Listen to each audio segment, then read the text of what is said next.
সন্তান তার মা বাবারে ভালোবাসে, কিন্তু সন্তান মারা গেলে সে একাই কবরে যেতে হয়, তার মা বাবা তার সাথে কবরে যায় না। স্বামী তার স্ত্রীকে ভালোবাসে, স্ত্রী তার স্বামীকে ভালোবাসে, কিন্তু একজন মারা গেলে আরেকজনের কবরে কেউ যায় না, একে একেই কবরে যেতে হয়। উস্তাদ তার ছাত্রকে ভালোবাসে, ছাত্র তার উস্তাদকে ভালোবাসে, কিন্তু উস্তাদ ছাত্রর কবরে যায় না, ছাত্র উস্তাদের কবরে যায় না। পীর মুরিদরে ভালোবাসে, মুরিদ পীররে ভালোবাসে, কিন্তু কেউ কেউ কবরে যায় না। নেতা,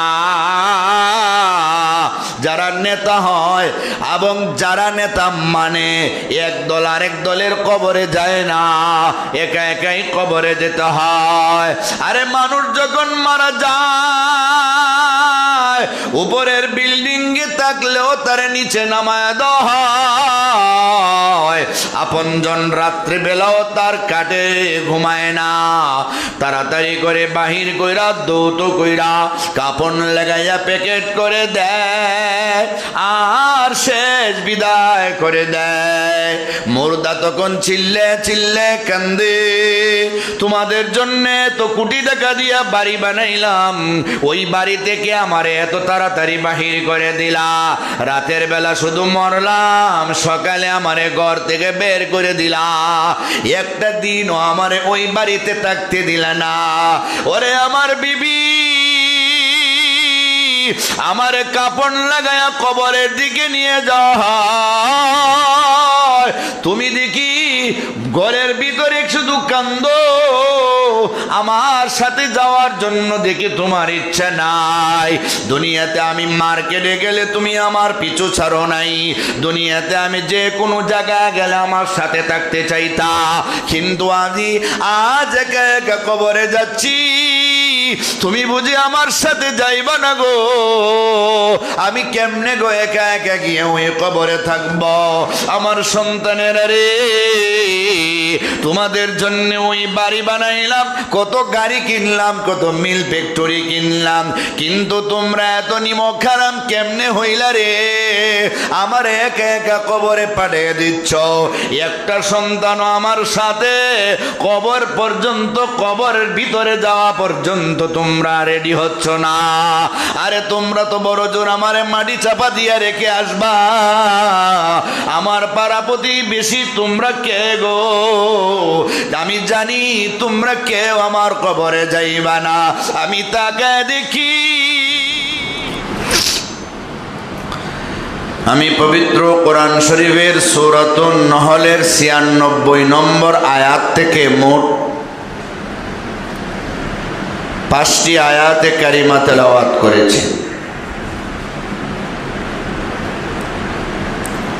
রহমাতুল লিল আলামিনের অসংখ্য হাদিসের ভান্ডার থেকে ছোট একখানা হাদিস পাঠ করেছি। তৌফিকে এলাহি শামিলে হাল হলে আয়াত এবং হাদিসকে সামনে রেখে কিছু আলোচনা করব। আল্লাহ যেন আমাদের সকলকে কথাগুলি শোনার, বোঝার, তদানুযায়ী আমল করার তৌফিক দান করেন। সকলে বলুন আমিন।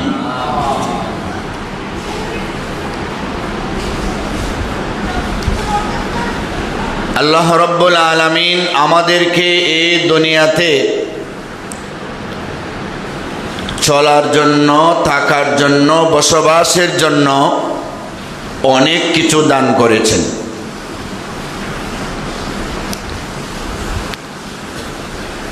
আমাদের বডি, আমাদের হায়াত, আমাদের সম্পদ, আমাদের সন্তানাদি, আমাদের বাড়িঘর, সব কিছু আল্লাহ পাক আমাদেরকে দান করেছেন। এগুলি সব আল্লাহর দান, কিন্তু এর কিছুই একদিন থাকবে না, সব একদিন ফানা হয়ে যাবে, ধ্বংস হয়ে যাবে, নিঃশেষ হয়ে যাবে।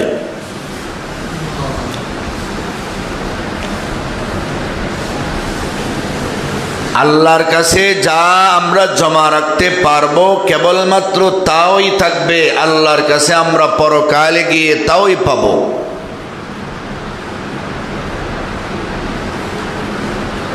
ইমানদার সমস্ত নারী পুরুষদেরকে আল্লাহ রাব্বুল আলামিন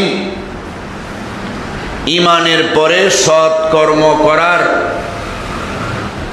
নেক আমল করার নির্দেশ দিয়েছেন। ইমানদার অবস্থায় যারা নেক আমল করবে তাদের কি পুরস্কার, কি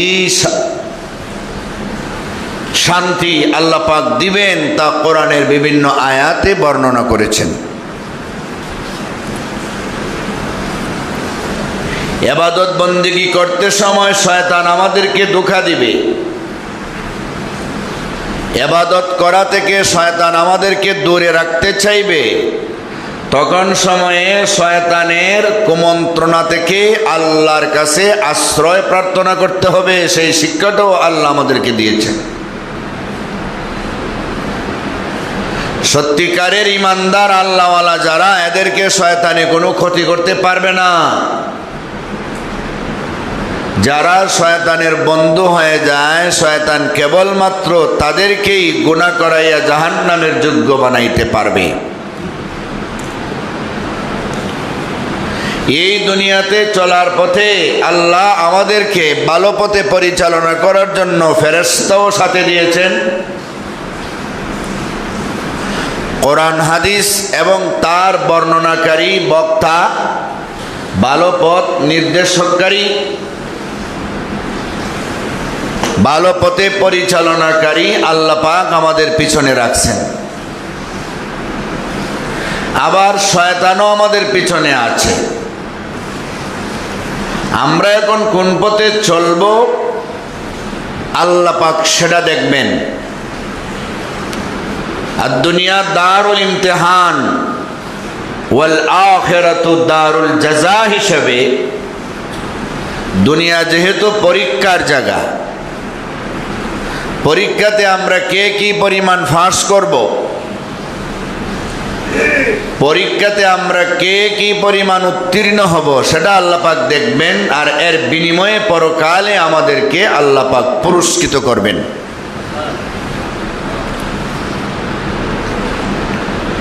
আমার তেলাওয়াতকৃত আয়াতে, প্রথম আয়াতে আল্লাহ কি বলেন আমরা একটু বোঝার চেষ্টা করি।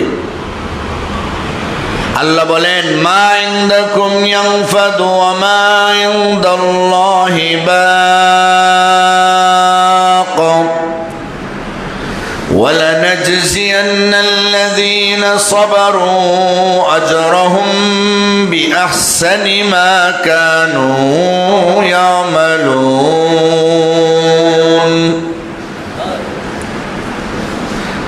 তোমাদের কাছে যা কিছু আছে সব নিঃশেষ হয়ে যাবে, সব ধ্বংস হয়ে যাবে, কিছুই চিরকাল থাকবে না। প্রত্যেকটাই একটা মেয়াদ অনুযায়ী ধ্বংস হয়ে যাবে। মেয়াদের বাহিরে এগুলি কিছুই থাকবে না।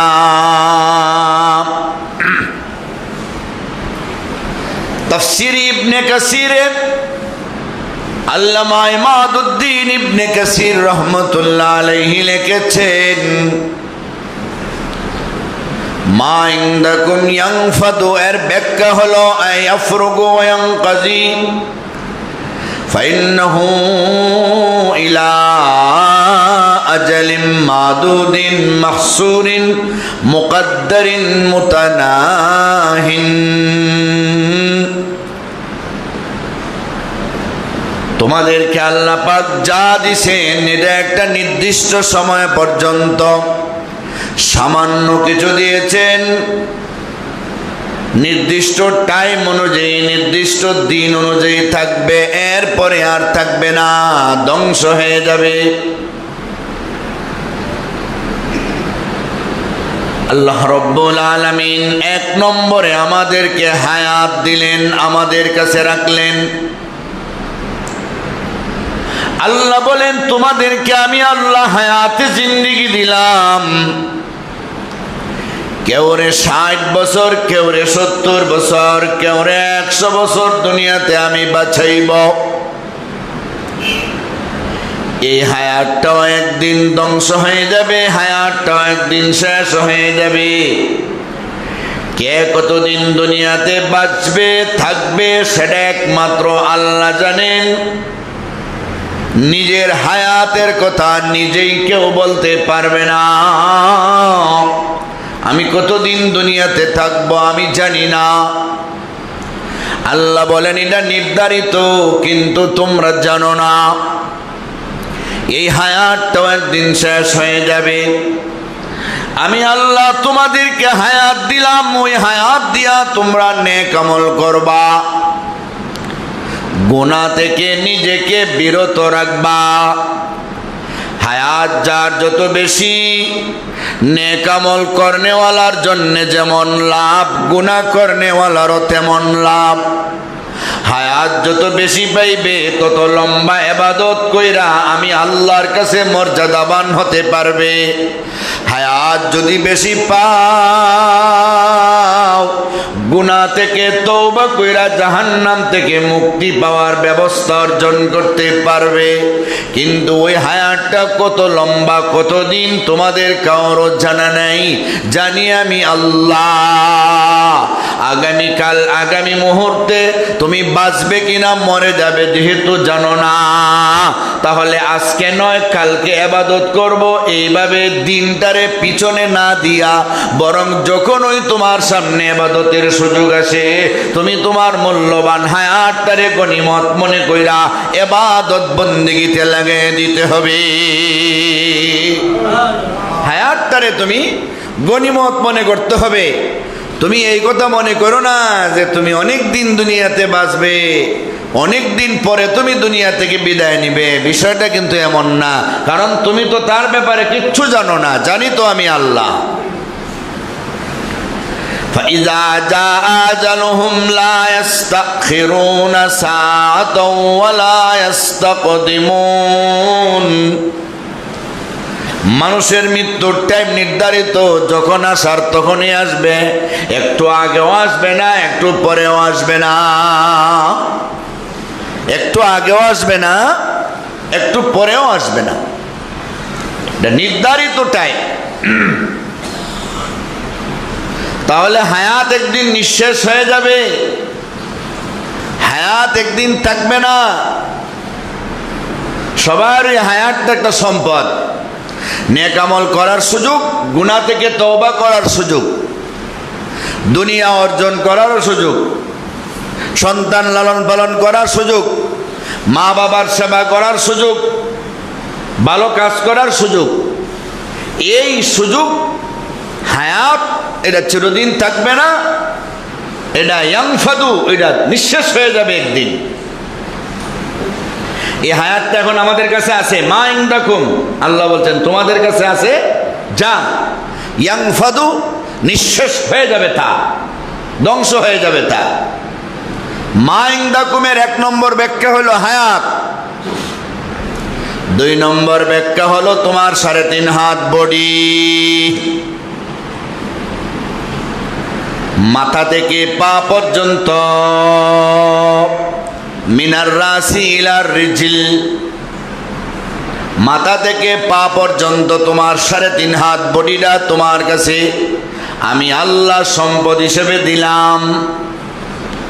এটাও চিরদিন থাকবে না। তোমার মাথায় কত বুদ্ধি, ও দুনিয়ার মানুষেরা, ওই মাথার বুদ্ধি দিয়া তোমরা দুনিয়াতে উড়োজাহাজ বানাও, প্লেন বানাও, রকেট বানাও, যুদ্ধ বিমান বানাও, মোবাইল বানাও, ঘড়ি বানাও, মাইক বানাও, বিল্ডিং বানাও, গাড়ি বানাও, ওই ব্রেন দিয়া কত কিছু বানাও। মাথাটারে 2টা ভাগ কইরা ভিতরে দেখবে, কিছু গোশতের টুকরা, কিছু মগজ, এগুলি ভিতরে পড়ে আছে। এইগুলির মধ্যে আমি আল্লাহ এত শক্তি দিলাম, এই শক্তি দিয়া তোমরা দুনিয়াতে কত কিছু আবিষ্কার করো, কত জ্ঞান তোমাদেরকে আমি আল্লাহ তোমাদের বডির মধ্যে দুইটা কান দিলাম, তোমরা কত সুন্দর করে শুনতে পাও। যারা শুনতে পায় না তাদেরকে জিজ্ঞাসা করো ওই কানের কত দাম। তোমাদেরকে আমি আল্লাহ দুইটা চক্ষু দিলাম, ওই চক্ষু দিয়া শত শত মাইল দূরত্ব পর্যন্ত তোমরা দেখতে পাও, আসমানটা পর্যন্ত তোমরা দেখতে পাও। এই চক্ষুটা তোমাদেরকে আমি আল্লাহ সম্পদ হিসেবে দিলাম। তোমাদেরকে আমি আল্লাহ মুখ দিলাম, ঠোঁট দিলাম, জবান দিলাম, দাঁত দিলাম, গলা দিলাম, বুক দিলাম, বুকের ভিতরে হাড় দিলাম। হাড় ফাইরা দেখবা গোশতের টুকরা এইভাবে করে নড়াচড়া করে, যার মাধ্যমে তোমরা বাঁচো। সামান্য রোগ, যে রোগে দিয়ে একটু রক্ত সঞ্চালিত হয়, যদি এটা ব্লক মাইরা দেয় মানুষ মারা যায়।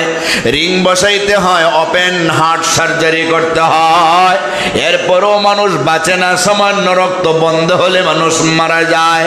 আমি আল্লাহ বছরকে বছর সারা জীবন তোমাদের ফ্রি সার্ভিস করে দিলাম, একটা টাকা পয়সাও আমাকে দিতে হয় না। আমি আল্লাহ হাত দিলাম, স্পর্শ করার শক্তি দিলাম। আমি আল্লাহ পা দিলাম, পেশাব পায়খানার রাস্তা দিলাম। এই বডিটা তোমাদের কাছে আমি নিয়ামত হিসেবে রাখলাম। মা ইনদাকুম ইয়ানফাদু, তোমাদের কাছে এটা রাখলাম। তোমরা মনে কইরো না এটা মনে হয় চিরদিন থাকবে। ইয়ানফাদু, এটা একদিন নিঃশেষ হয়ে যাবে। এটা চিরদিন থাকার মতো না, এটা চিরদিন থাকতে পারে না। আরে তোমাদের ভিতর থেকে তোমাদের প্রাণ যখন বের হয়ে যাবে রে, তোমাদের এই পচা বডিটারে আর একদিনের বেশি কেউ তোমাদের বাড়িতে রাখবে না। সবাই ভয় পাবে, লাশ বাহির করে নাও গো, তাড়াতাড়ি করো। মানুষ মরলে বেশিক্ষণ রাখা ঠিক না, তাড়াতাড়ি নিয়ে কবরে দাফন করো, ঠিক না বেঠি? আল্লাহ বলেন মা ইনদাকুম ইয়ানফাদু, তোমাদের কাছে যা আছে সব নিঃশেষ হয়ে যাবে, নিঃশেষ হয়ে যাবে, থাকবে না কিছু। এটা 2 নম্বর ব্যাখ্যা। 3 নম্বর ব্যাখ্যা হলো মা ইনদাকুম ইয়ানফাদু, এর ব্যাখ্যা হলো তোমাদেরকে আমি আল্লাহ সন্তান দিলাম, আওলাদ দিলাম। আল মালু ওয়াল বানুন জিনাতুল হায়াতিদ দুনিয়া, মাল এবং সন্তান এটা হায়াতে জিন্দেগির একটা সৌন্দর্য। ইন্নামা আমওয়ালুকুম ওয়া আওলাদুকুম ফিতনা, তোমাদের মাল এবং তোমাদের সম্পদ আর তোমাদের সন্তান এটা তোমাদের জন্য পরীক্ষা। ভালো কাজে লাগাইলে জান্নাত পাইবা, খারাপ কাজে লাগাইলে জাহান্নামে যাইবা। তোমাদের সন্তান তোমাদের কাছে আমানত দিলাম, এটা চিরদিন থাকবে না। আরে কত দাদা এখনো দুনিয়াতে আছে, নাতি কবরে চলে গেছে। কত বাবা এখনো দুনিয়াতে আছে, বাবার কোলে সন্তানের লাশ, সন্তান কবরে চলে যেতে হয়, চিরদিন থাকে না। 10টা সন্তান আছে, একটা আমি আল্লাহ নিয়ে যাই, সন্তানটা নিঃশেষ হয়ে যাবে, থাকবে না। সুতরাং সন্তানটারও ভালো কাজে লাগাও। এটা হলো মা ইনদাকুম ইয়ানফাদু এর 3 নম্বর ব্যাখ্যা। 4 নম্বর ব্যাখ্যা, মা ইনদাকুম ইয়ানফাদুর 4 নম্বর ব্যাখ্যা হলো মাল সম্পদ এটাও চিরদিন থাকবে না। হঠাৎ দেখবে একটা ধ্বংস হয়ে গেছে, হঠাৎ ধ্বংস হয়ে গেছে। গতকালকে আমাদের বিশ্ব রোডে নবীগঞ্জের আউসকান্দি এলাকায় একটা সিএনজি পাম্প, কত কোটি টাকার মাল, আগুন লাগে একটা বাস জ্বলে গেল।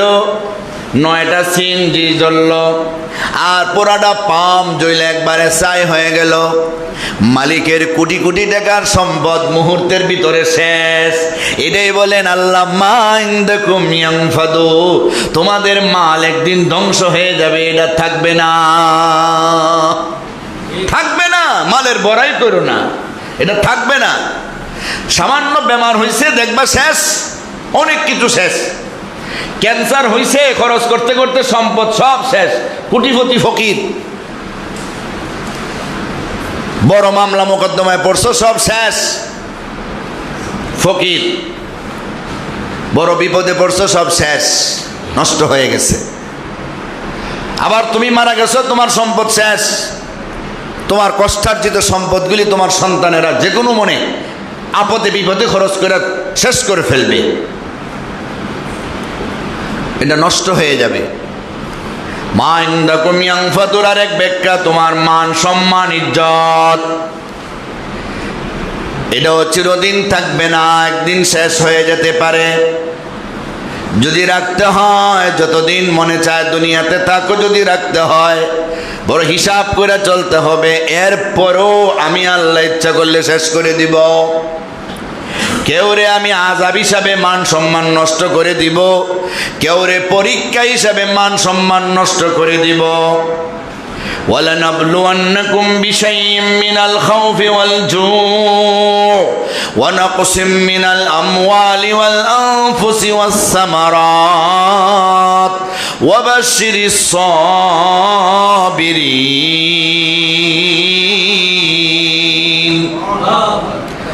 সব কিছু আমি আল্লাহ দুইটা কারণে নষ্ট করি। একটা হলো কেউরে আযাব দেওয়ার জন্য, শাস্তি দেওয়ার জন্য তার সব কিছু নষ্ট করি। আবার কেউরে পরীক্ষা করার জন্য, যে কতটুকু ধৈর্য ধরে পরীক্ষাতে ফাঁস করে কিনা। যারা খারাপ মানুষ তাদের সব কিছু ধ্বংস করি আমি, তাদেরকে পাপের শাস্তি দেওয়ার জন্য। ভালো মানুষের অনেক অনেক কিছু আমি ধ্বংস করে দিই তাদেরকে পরীক্ষা নেওয়ার জন্য, কে কতটুকু ফাঁস করে। মা ইনদাকুম ইয়ানফাদু ওয়া মা ইনদাল্লাহি বাক, আল্লাহর কাছে যা রাখবা সব কিছু থাকবে। আল্লাহর অ্যাকাউন্টে যা রাখবা সব কিছু থাকবে, এগুলি কোনোদিন ধ্বংস হবে না। এই আয়াতটা বোঝার জন্য আমি একটা ঘটনা আপনাদেরকে শোনাই। শাকিক বলখি রহমতুল্লাহ আলাইহি নামে আল্লাহর বহুত বড় একজন ওলি ছিলেন, যার একজন ছাত্র ছিল হাতিম আসাম রহমতুল্লাহ আলাইহি। ছাত্র উস্তাদ দুজনই যুগ শ্রেষ্ঠ বুজুর্গ, মুস্তাজাবুদ দাওয়াত, হাত উঠাইলি দোয়া কবুল হয়, সুবহানাল্লাহ বলেন। যেমন উস্তাদ তেমন ছাত্র। শাকিক বলখি রহমতুল্লাহ আলাইহি একদিন ছাত্র হাতিম আসামকে বললেন, বাবা তুমি আমার কাছে কত বছর ধরে আছো আমার খেদমতে, আমার সাহচর্যে, আমার সাথে তুমি কতদিন পর্যন্ত আছো? ছাত্র হাতিম আসাম বললেন, হুজুর দীর্ঘ 33 বছর ধরে আছি। এখন তো মাদ্রাসায় ভর্তি হইয়া লেখাপড়া করা হয়, বড় আলেম হওয়া যায়। ওই সময় এরকম মাদ্রাসা ছিল না, খানকায় বড় একজন আল্লাহওয়ালার, বড় একজন বুজুর্গের খানকার মধ্যে গিয়া থাকতো। বছরকে বছর ওনার পিছনে পিছনে ঘুরতো, ওনার থেকে হাদিস শিখতো, ওনার থেকে কোরআন শিখতো, ওনার থেকে আমল শিখতো, সব কিছু শিক্ষা করা হতো। বললেন, আমি আপনার সঙ্গে দীর্ঘ 33 বছর ধরে আছি। বাবা তুমি দীর্ঘ 33 বছর ধরে আমার সঙ্গে তাইকা কত হাজার মাসালা শিখছ? হাতিম আসাম ছাত্র বললেন, হুজুর আমি আপনার সঙ্গে তাইকা 33 বছরে মাত্র 8টা মাসালা শিখছি। কয়টা? উস্তাদ বললেন, ইন্না লিল্লাহি ওয়া ইন্না ইলাইহি রাজিউন। 33 বছরে তো 33,000 মাসালা শিকার কথা, এই জায়গায় 33টাও শিখো নাই, শিখছো কয়টা? 8টা। তোমারে লেখাপড়া না করাইয়া, তোমারে আমি এই সব কিছু না শিখাইয়া রাস্তার কুকুর দইরা শিখাইলেও তো হে আরো বেশি শিখতো। তুমি 8টা মাসালা শিখছো, এটা তো আশ্চর্য। হাতিম আসাম বললেন, হুজুর আমি 8টা মাসালা শিখছি, যা শিখছি সত্য বলেছি, মিথ্যা তো আর বলতে পারি না, 9টা বললে তো মিথ্যা হবে। সুবহানাল্লাহ। হাতিম আসামের এই কথায় শাকিক বলল কি উস্তাদের মনের মধ্যে একটা ঝাঁকুনি দিছে, বলে কি মিথ্যা বলবে না, এই জন্য 8টা মাসালার কথা বলছে। ও বাবা হাতিম আসাম, বলো তোমার এই 8টা মাসালা কি, তুমি আমারে শুনে দাও, আমি শুনতে চাই তোমার 8টা মাসালা কি। হাতিম আসাম বলে, হুজুর আমার 8টা মাসালার 1 নম্বরের মাসালা হইল, দুনিয়ার মানুষের দিকে চাইলে আমি দেখি দুনিয়ার মানুষের কাউরো না কাউরো একটা একটা জিনিস মহব্বতের আছে, ভালোবাসার আছে।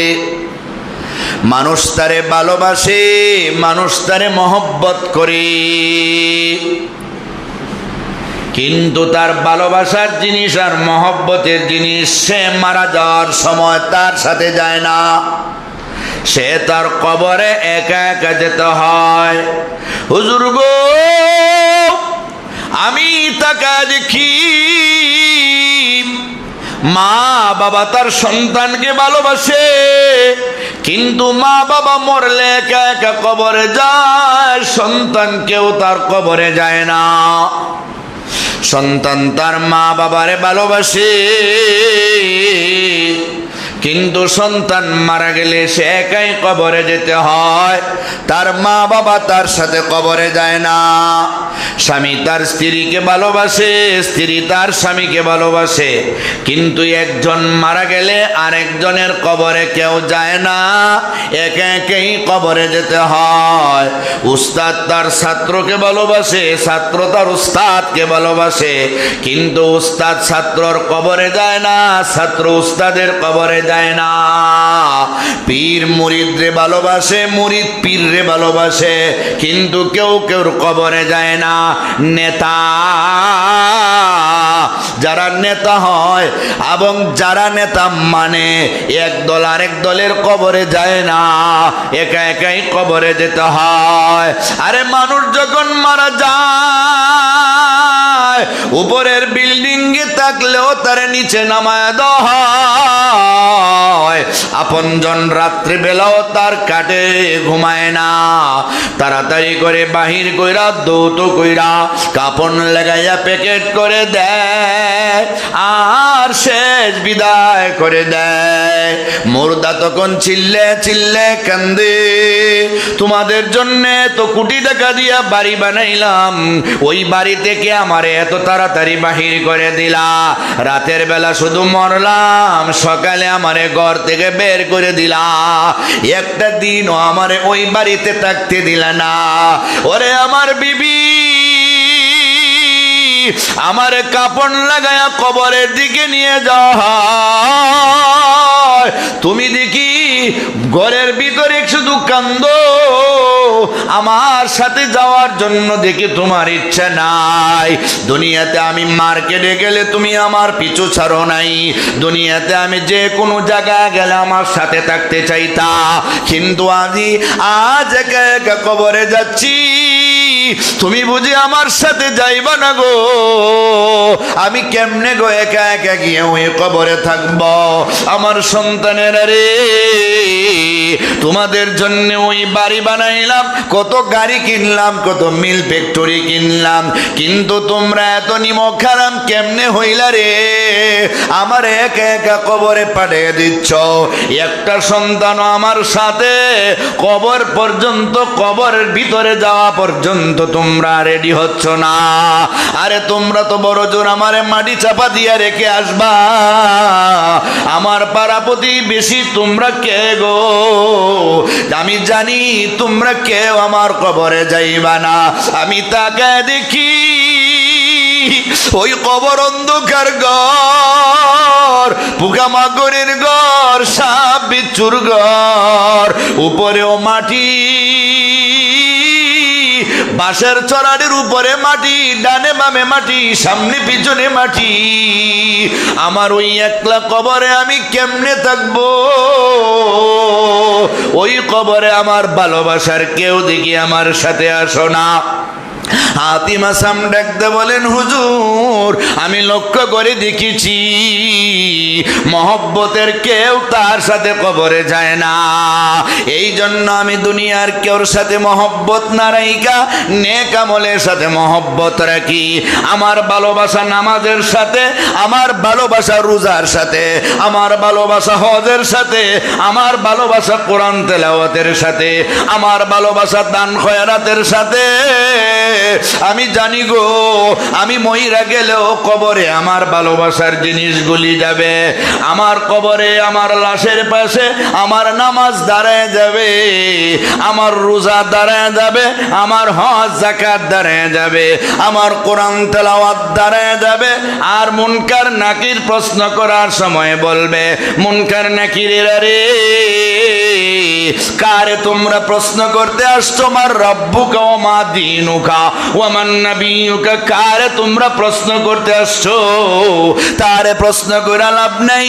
রবের পরিচয় দিয়া সারা জীবন কাটিয়ে দিয়েছে, ইসলাম ধর্মের পরিচয় নিয়ে সারা জীবন কাটিয়ে দিছে।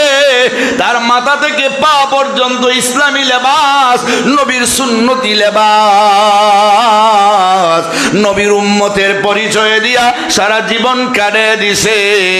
তারে তোমরা প্রশ্ন করার দরকার নাই, আমরা তার আমল দ্বারা আছি। আমাদের প্রশ্ন করতে দেরি হবে, আমরা তার পক্ষ থেকে উত্তর দিতে দেরি করব না। আমাদেরকে প্রশ্ন করো, আমরা তার উত্তর দিতে দেরি করব না। হাতিম আসাম বলে, হুজুর আমার 8টা মাসালার 1 নম্বর মাসালা হইল আমি আমলের সাথে সম্পর্ক রাখি। কারণ আমল এত ভালোবাসার জিনিস, আমি যতই অসহায়ের মতো কবরে যাব সে কিন্তু আমার পিছন ছাড়বে না, আমল আমার সঙ্গে সঙ্গে কবরে যাবে। আপনারা কি মনে করেন মাসালাটা খুব দামি কিনা দামি না? শাকিব বলো কি উস্তাদ? মনে মনে চিন্তা করে ভাবারে, আমার ছাত্র তো অনেক উঁচু পায়ার, অনেক দামি মাসালা শিখছে, অনেক দামি কথা বলছে। বাবা বলো এবার তোমার 2 নম্বরের মাসআলা কি? হুজুর আমার 2 নম্বরের মাসআলা হইল, আমি দুনিয়ার মানুষের দিকে চাইলে দেখি দুনিয়ার মানুষেরা মন গড়া চলে, মনে যেমনে চায় এমনে চলে, রবে যেমনে চায় এমনে চলে না। তার মনে চাইছে নামাজ না পড়া ঘুমায় যাইব, ঘুমায় যায়। তার মনে চাইছে রমজান মাসে রোজা না রাইখা দিনের বেলা খাইব, খায়।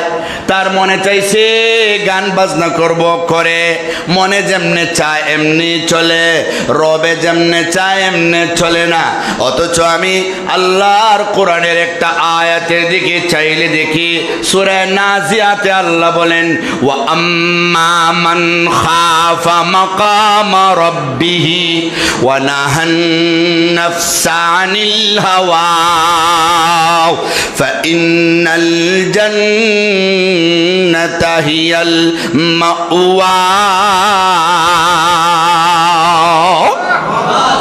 আমি আল্লাহর কোরআনের আয়াতে দেখি আল্লাহ বলেন, দুনিয়ার মানুষেরা যারা তাদের রবের সামনে হাজিরা দেওয়ার ভয় করবে, কিয়ামতের কঠিন ময়দানে মাথার উপরে সূর্য, নিচে তামার জমি, কোটি কোটি মানুষের সমাগম, সামনে পিছনে ডাইনে বামে সুই পরিমাণ জায়গাও ফাঁকা থাকবে না। সব নবী রাসূলেরা পর্যন্ত নাফসি নাফসি বলে কানবে। ওই কঠিন হাসরের মাঠে আল্লাহর সামনে কোন মুখে দাঁড়াইবে, কতটা নেকি নিয়ে দাঁড়াইবে, এই বয়ে যারা সব সময় ভীত সন্ত্রস্ত থাইকা আল্লাহর সামনে হাজিরা দেওয়ার বয়ে আল্লাহর আনুগত্য করে, আল্লাহর ইবাদত বন্দেগী করে, মনে যেমনে চায় এমনে চলে না, বরং ওয়ানাহান নাফসা আনিল হাওয়া, মনে যেমনে চায় তার বিরোধিতা করে। মনে বলে নামাজ বাদ দিতে দেয় না, মনে বলে গান গাইতে গায় না, মনে বলে হারাম খাইতে খায় না, মনে বলে হালাল ছেড়ে দিতে কিন্তু ছাড়ে না। মনে যেমনে চায় এমনে না চইলা আল্লাহ যেমনে বলছে এমনে যারা চলে, তাহলে তাদের ঠিকানা একমাত্র জান্নাতের মধ্যে কোনো সন্দেহ নাই। ফাইনাল জান্নাতা হিয়াল মাওয়া। আল্লাহু আকবার বলেন। যারা রব চাই জিন্দেগি অবলম্বন করবে, মন চাই জিন্দেগিকে লাথি মারবে, তাদের ঠিকানা কোথায়? জান্নাত। আল্লাহ যে বলছেন, এই জন্য হুজুর আমি আমার মনে যেমনে চাই এমনে চলি না, আমার আল্লাহ কোরআনের মাধ্যমে আমাকে কিভাবে চলতে বলছেন আমি সেইভাবে চলি। সুবহানাল্লাহ, মাশাআল্লাহ। 2 নম্বর মাসালাটাও তো অনেক দামি। সবগুলি কিন্তু কোরআন দিয়ে বলতেছেন। আলেম তো, আলেমদের কথা তো কোরআন ছাড়া হবে না, মন গড়া তো হবে না, ঠিক নি হুজুর? আমার 3 নম্বরের মাসালা হলো, দুনিয়ার মানুষের দিকে চাইলে দেখি তার কাছে যত দামি জিনিস আছে সবগুলির হেফাজত করে রাখে। ব্যাংকে টাকা রাখে, সোনা দানারে বড় হেফাজত করে রাখে, রাখেনি? খুব হেফাজত করে।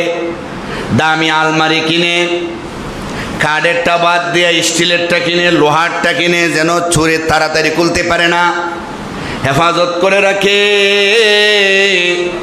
স্বর্ণ রূপ হীরা লালমণি মুক্তা টাকা পয়সা সবগুলি হেফাজত করে রাখে। বেশি টাকা নিয়ে ঘুরে না, সাদা বাজার সন্ত্রাসের অভাব নাই, ছুরি মাইরা সব নিয়ে যাবে। দামি দামি জিনিসগুলির হেফাজত করে রাখে, কিন্তু জানে না এগুলি একদিন ধ্বংস হয়ে যাবে, এগুলি থাকবে না, এগুলি থাকবে না। আমি দামি দামি জিনিসগুলির এইভাবে হেফাজত করে রাখি না দুনিয়ার এই ব্যাংকে আর অ্যাকাউন্টে, তবে আমি হেফাজত করে রাখি একটা জায়গায়, সেটা হলো আল্লাহর ব্যাংক। আমি আল্লাহর কোরআনের আয়াত সূরাতুন নহলের 96 নম্বর আয়াতের দিকে লক্ষ্য করি। আল্লাহ বলেছেন, মা ইনদাকুম ইয়ানফাদু ওয়া মা ইনদাল্লাহি বাক ولنجزين الذين صبروا أجرهم بأحسن ما كانوا يعملون।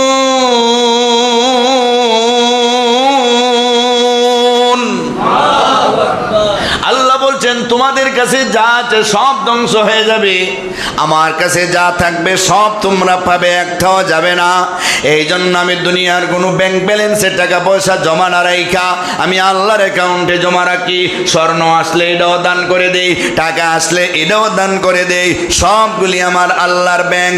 ইন্নামাস সাদাকাতু লিল ফুকারা ওয়াল মাসাকিন, এরকম 8টা মাসারিফ আছে, 8টা খাত আছে দান করার মতো। এই সমস্ত খাতে আমি দান করে দেই, সবগুলি আমার আল্লাহর কাছে আমি গিয়ে পাইব। আমি 1টা টাকা যদি দান করি ওইটাও আমি আল্লাহর কাছে পাইব। নিয়তরে সহিরাইকা যদি সরিষা দ্বারা পরিমাণ দান করা হয়, আল্লাহ তার ব্যাংকে এটারে বাড়াইতে বাড়াইতে বাড়াইতে বাড়াইতে উহুদ পাহাড় পরিমাণ করে ফেলে। আরে দুনিয়ার মানুষ যদি আপনার 100 টাকার সুদ দিয়া বাড়াইয়া 200 করতে পারে, আল্লাহ কি পারেন না? আল্লাহ তো বৈধভাবে পারেন, ঠিক কিনা বলেন? দুনিয়াতেও মদ আছে, আখেরাতেও মদ আছে, 2 মদের মধ্যে বেশ কম আছে না? দুনিয়ার মদ যদি আপনি পান করেন মাথা ঘুরাবে, মাথা নষ্ট হয়ে যাবে। তাসলুহুল আবদান তাফসুদুল আযহান, ফতোয়া স্বামীর ইবারত। শারীরিকভাবে মধ্যে একটু উত্তেজনা ভাব সৃষ্টি করে, মাগর মাথার ব্রেইনটারে ড্যামেজ করে ফেলে। কিন্তু আল্লাহ জান্নাতে ওয়াসাকাহুম রাব্বুহুম শারাবান তাহুরা, আল্লাহ যে একটা মদ পান করাইবেন সেটা হলো শারাবান তাহুরা, পবিত্র। সেটা খালি খাইতেই মনে চাইবে, কোনোদিন শারীরিকভাবে কোনো ক্ষতি হবে না। সুবহানাল্লাহ। তাহলে দুনিয়ার সুদে আর আখেরাতের সুদে বেশ কম আছে। দুনিয়ার সুদ হলো হারাম, আখেরাতে আল্লাহ আপনি আমার ছোট্ট ছোট আমল ডে বাড়াইতে বাড়াইতে অহুদ পাহাড় পরিমাণ করে দিবে। এটা হইলো আল্লাহর ব্যাংকের লাভ। সুবহানাল্লাহ। হুজুর, এটা আমার 3 নম্বরের মাসআলা।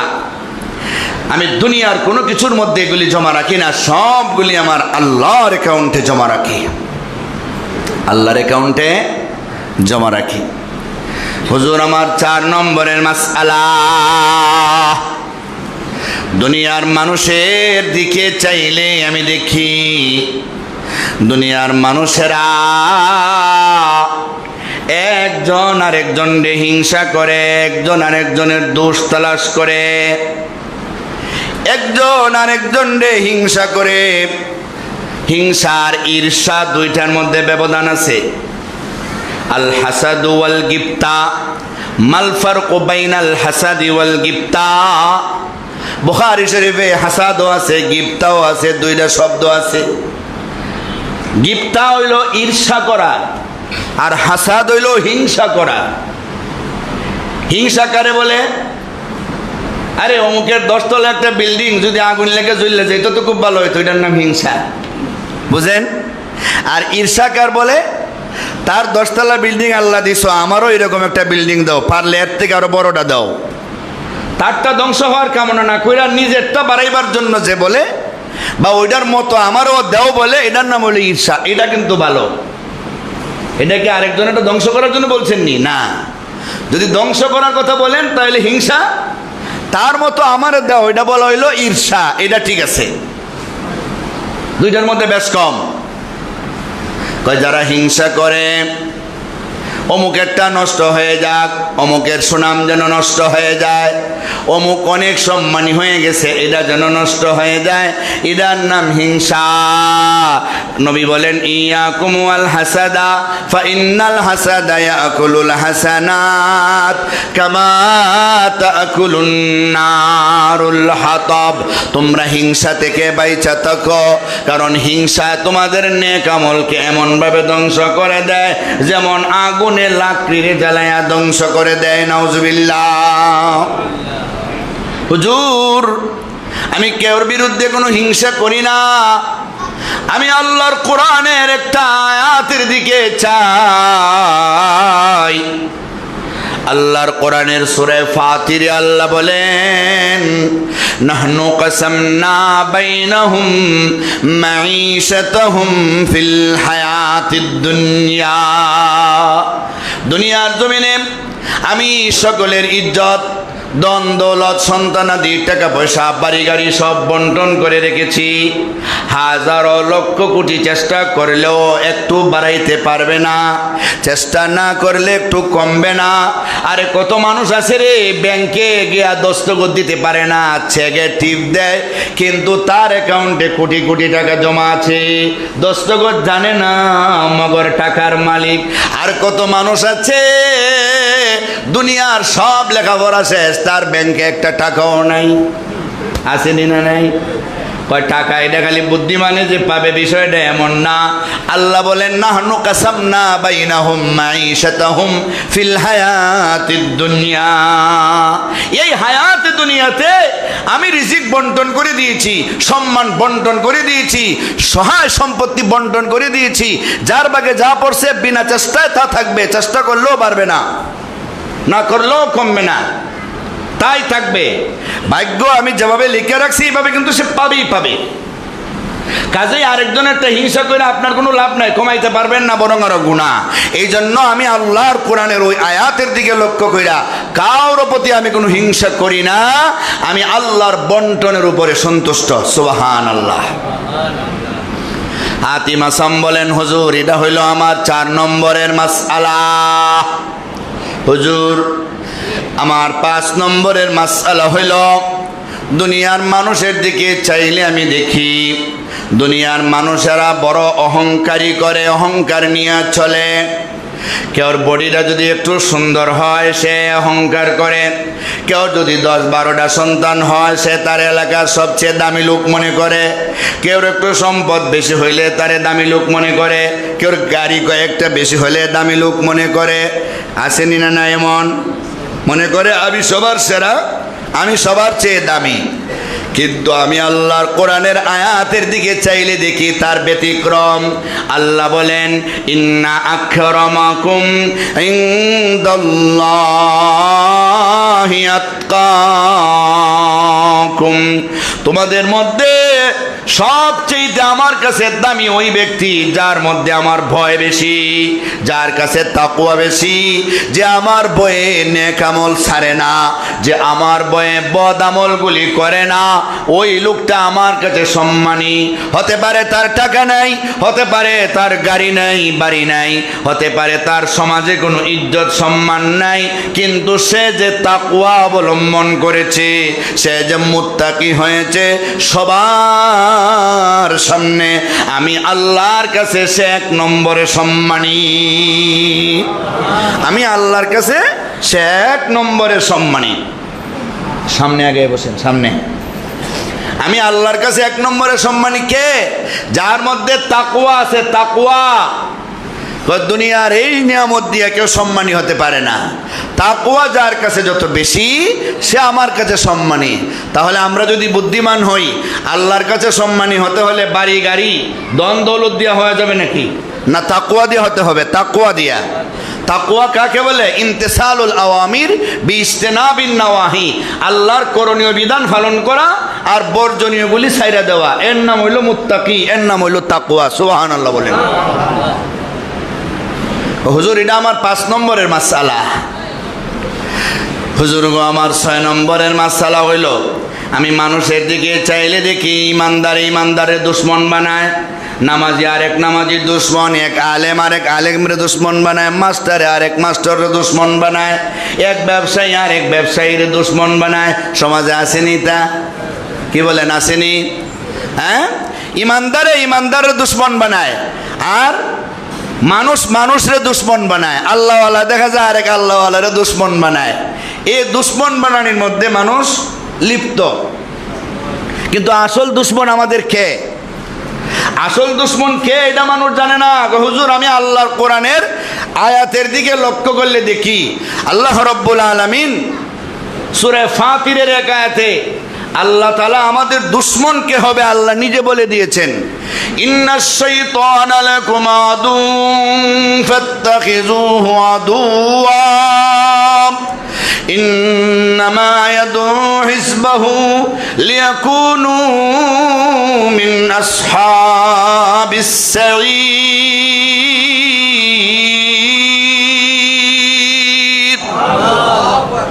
আল্লাহ বলেন, ইন্নাশ শাইতানা লাকুম আদুউন, তোমাদের দুশ্মন হইল শয়তান। ফাত্তাখিযুহু আদুওয়া, তারই তোমরা দুশ্মন মনে করো, আর কেউরে দুশ্মন মনে করো না।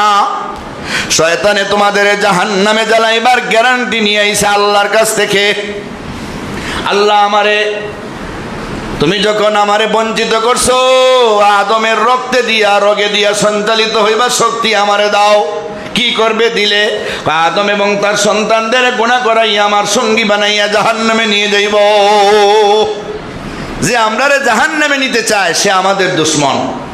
আমরা যদি শয়তানকে দুশ্মন বানাইতে পারি, অটোমেটিকলি আল্লাহ আমাদের বন্ধু হয়ে যাবেন। সুবহানাল্লাহ, আল্লাহ আমাদের বন্ধু হয়ে যাবেন। আর শয়তানকে যদি আমরা বন্ধু বানাই, অটোমেটিকলি আল্লাহ আমাদের শত্রু হয়ে যাবেন। কারণ শয়তানে আল্লাহর বিরুদ্ধে আমাদেরকে নিবে, কাজে আল্লাহ শত্রু হয়ে যাবেন আমাদের। আল্লাহ যদি আমাদের শত্রু হয়ে যান, আমাদের উপায় আছে আর?